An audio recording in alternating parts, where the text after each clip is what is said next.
పంజాబ్ అటారీ వాఘా సరిహద్దుల్లో భారత సైన్యం అప్రమత్తంగా ఉంది. ఇప్పటికే పంజాబ్లోని పలు ప్రాంతాల్లో పాక్ డ్రోన్లు అటాక్ను విజయవంతంగా అడ్డుకుంది ఆర్మీ. ఎలాంటి దాడినైనా తిప్పికొట్టేందుకు రెడీగా ఉంది సైన్యం. అటారీ వాఘా సరిహద్దు నుంచి మా ప్రతినిధి రాధాకృష్ణ లైవ్ రిపోర్ట్ చూద్దాం. దేవి, ప్రస్తుతం నేను అటారీ వాఘా సరిహద్దు దగ్గర ఉన్నాను. నిన్న రాత్రి ఇదే ప్రాంతం నుండి డ్రోన్లను ప్రయోగించింది పాకిస్తాన్ బలగాలు. వాటిని విజయవంతంగా తిప్పికొట్టారు. మనం ఉదయం కూడా చూసాము. ఇక్కడ నుండి ఒక డ్రోను పంజాబ్ రాష్ట్రంలోని కుంభా పోలీస్ స్టేషన్ పరిధిలోని ఒక గ్రామంలో ఉన్న ఇంట్లో పడిపోయిన సంఘటన కూడా చోటు చేసుకోవడం జరిగింది. రాత్రి ఒక్కసారిగా దాదాపు 3 రోజుల నుంచి ఇక్కడ ఎలాంటి పాకిస్తాన్ బలగాల మూవ్మెంట్ లేదు. కానీ నిన్న రాత్రి మాత్రం ఒక్కసారిగా సడన్ గా పంజాబ్ రాష్ట్రంలో ఉన్న సరిహద్దు జిల్లాలలో దాదాపు 5 జిల్లాలలో ఈ దాడులను వరుసగా ప్రారంభించడం జరిగింది. ఈ నేపథ్యంలోనే ప్రస్తుతం మనం చూస్తున్నాం అటారీ వాఘా వద్ద పూర్తిగా నిర్మానుష్యంగా మారిపోయింది. ఇక్కడికి ఇతరులు ఎవరిని కూడా ఇక్కడికి వరకు కూడా రానియట్లేదు. కానీ 2 రోజుల క్రితం వరకు మాత్రం ఎవరైనా వచ్చినా ఇక్కడ వరకు వచ్చి ఆ తర్వాత తిరిగి వెళ్లిపోయిన పర్యాటకులు ఉన్నారు. కానీ ఇప్పుడు మాత్రం అలాంటి సిచ్యువేషన్ లేదు. పూర్తిగా నిర్మానుష్యంగా మారిపోయింది. ఎక్కడ చూసినా కూడా రోడ్లన్నీ పూర్తిగా ఖాళీగా కనబడుతూ ఉన్నాయి. కేవలం BSF బలగాలతో పాటు స్థానిక ల్యాండ్ ఆర్డర్ కు సంబంధించిన పోలీసులు మాత్రమే ఇక్కడ ఉన్నారు తప్ప మిగతా వారిని ఎవరిని కూడా ఇక్కడికి అనుమతించిన పరిస్థితి ఉంది. నిన్న సాయంత్రం ఇదే ప్రాంతం నుండి పాకిస్తాన్ బలగాలు అంటే వాఘా సరిహద్దు అవతల నుండి పాకిస్తాన్ బలగాలు తమ ఎయిర్ బేస్ నుండి దాదాపు 50కి పైగా కూడా డ్రోన్లని ప్రయోగించడం జరిగింది. వాటినన్నిటిని కూడా ఇక్కడ ఉన్న S-400 సరిహద్దుల్లో ఉన్న S-400 వాటినన్నిటిని కూడా గాలిలోనే పేల్చివేసిన ఘటన చోటు చేసుకోవడం జరిగింది. కేవలం 1-2 మాత్రమే డ్రోన్లు భారత్ భూభాగంలో వరకు వచ్చి ఒక గ్రామంలో పడిపోయిన సంఘటన చోటు చేసుకోవడం జరిగింది. ఆ తర్వాత నుండి మాత్రం మిగతా డ్రోన్లు అయితే ఇక్కడ వరకు రాలేదు. వాటినన్నింటినీ కూడా మధ్యలో ఉండి గాల్లో పేల్చివేశారు. ఈ నేపథ్యంలోనే ప్రస్తుతం అయితే ఇక్కడ పూర్తిగా ఉత్కంఠ అయితే టెన్షన్ అయితే కొనసాగుతుంది. ఎప్పుడు ఏ క్షణంలో ఏం జరుగుతుందో అన్న అభిప్రాయం మాత్రం ఇక్కడ ఉన్న BSF జవాన్లు కావచ్చు, ఇక్కడ ఉన్న భద్రతా సిబ్బంది కూడా వ్యక్తం చేస్తున్నారు. నిన్నటి వరకు అలాంటి సిచ్యువేషన్ మాత్రం ఇక్కడ లేదు. ఎందుకంటే ఫ్రెండ్లీ బార్డర్ ఇది,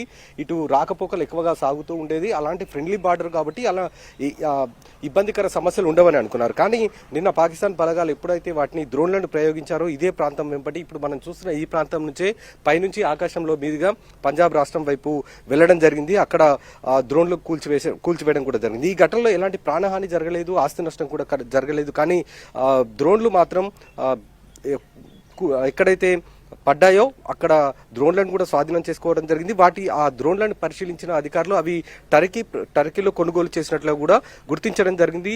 ఆ టర్కీలో కొనుగోలు చేసిన డ్రోన్ల ద్వారానే భారత్ పైకి దాడులు చేస్తున్నట్లు కూడా గుర్తించడం జరిగింది. ఈ నేపథ్యంలోనే ప్రస్తుతం ఈ అటారీ బార్డర్ వద్ద పూర్తిగా అలర్ట్ గా ఉన్నారు. BSF సంబంధించిన భద్రతా సిబ్బందితో పాటు ఇతర సిబ్బంది అందరూ కూడా అలర్ట్ గా ఉన్నారు. ల్యాండ్ ఆర్డర్ పోలీసులను కూడా ఇక్కడ మోహరించి వచ్చారు. ఎందుకంటే ఒకవేళ ఏదైనా సంఘటన జరిగితే ఆ ప్రాంతానికి వెళ్లి అక్కడ పూర్తిగా ఆ ప్రాంతాన్ని సీజ్ చేయడానికి అంటే BSF భద్రతా సిబ్బంది వచ్చేలోపు వాళ్ళు వెళ్లి అక్కడ పూర్తిగా సీజ్ చేయడానికి వాళ్ళని కూడా ఇక్కడ సిద్ధంగా ఉంచడం జరిగింది. దాదాపు 20 మందికి పైగా కూడా స్థానిక పోలీసులు ఉన్నారు ఇక్కడ కేవలం ఈ పోస్ట్ ఒక్క దగ్గరనే.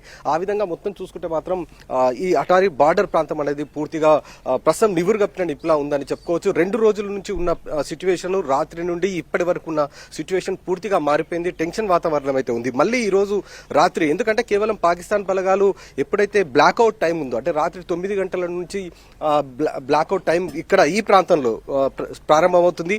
ఆ టైంలోనే కాల్పులకు తెగబడుతుంది పాక్ బలగాలు. కాబట్టి ఈ రోజు కూడా రాత్రి మళ్ళీ ఏదైనా రాత్రి టైంలో మళ్ళీ కూడా ఒకవేళ బలగాలు కనుక పాకిస్తాన్ సంబంధించిన బలగాలు మళ్ళీ ఈ డ్రోన్లను కానీ లేదా ఇతర క్షిపణులను కానీ ప్రయోగిస్తే వాటిని విజయవంతంగా తిప్పికొట్టేందుకు ప్రస్తుతం అయితే BSF కి సంబంధించిన జవాన్లతో పాటు ఇటు వ్యవస్థ పూర్తి స్థాయిలో సిద్ధంగా ఉంచిన పరిస్థితి అయితే మనకి ఇక్కడ కనబడుతుంది. ప్రస్తుతం మనం చూడొచ్చు ఇక్కడ BSF జవాన్ల సెక్యూరిటీగా ఉన్న సిచ్యువేషన్ కూడా చూడొచ్చు.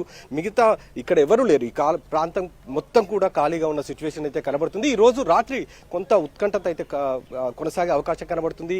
పాకిస్తాన్ బలగాలు మరోసారి కూడా డ్రోన్లను ప్రయోగిస్తారన్న ఉద్దేశంతో ఉన్నట్లు కూడా మనకు BSF జవాన్ల ద్వారా తెలుస్తుంది. కాబట్టి ప్రస్తుతం అయితే ఇక్కడ అలర్ట్ గా అయితే ఉన్నారు. ఏ క్షణంలో ఏం జరుగుతుందో అన్న టెన్షన్ వాతావరణం అయితే ప్రస్తుతం ఇక్కడ కొనసాగుతుంది. Devi. Right Radhakrishna, thank you.